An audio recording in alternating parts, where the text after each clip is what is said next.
টানা কতদিন গোসল না করে থাকা যাবে? গোসল করা ছাড়া কতদিন থাকতে পারবেন?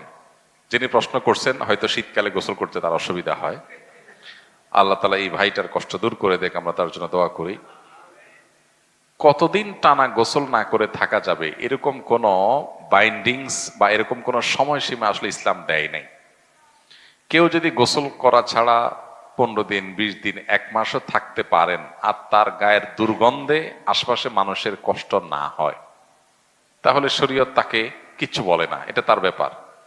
তার দুর্গন্ধ তিনি যদি কোনোভাবে রিকভার করতে পারেন, আতর দিয়ে, সেন্ট দিয়ে, কোনোভাবে, এবং যদি নিজে সুস্থ থাকতে পারেন, অন্য কাউকে তার গায়ের দুর্গন্ধে অস্বস্তিতে না ফেলেন, তাহলে সেক্ষেত্রে তিনি এভাবে গোসল না করে যতদিন খুশি ততদিন না থাকতে পারেন, ততদিন থাকতে পারেন।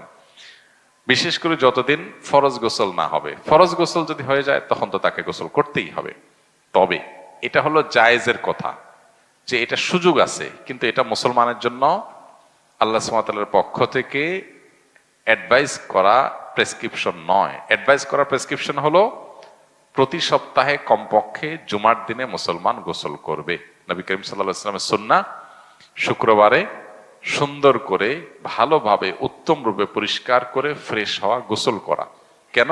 কারণ জুমার নামাজে যখন আমরা আসব, ইসলামের সামাজিক সৌন্দর্যের একটা দিক এটা, তখন আমরা পরিষ্কার ফ্রেশনেস নিয়ে আসব, আমার পার্শ্ববর্তী মুসল্লি ভাইয়ের যেন কষ্ট না হয়। অনেকে আছেন এত কাছে গিয়ে কথা বলেন, মুখের দুর্গন্ধে আরেকজনের কষ্ট হয়, তার এই সেন্স নাই, ভালো মুসলমান না। ভালো মুসলমান তার সেন্স থাকবে, তার শরীরের কোনো দুর্গন্ধ দিয়ে আরেকজনের কষ্ট হতে পারবে না।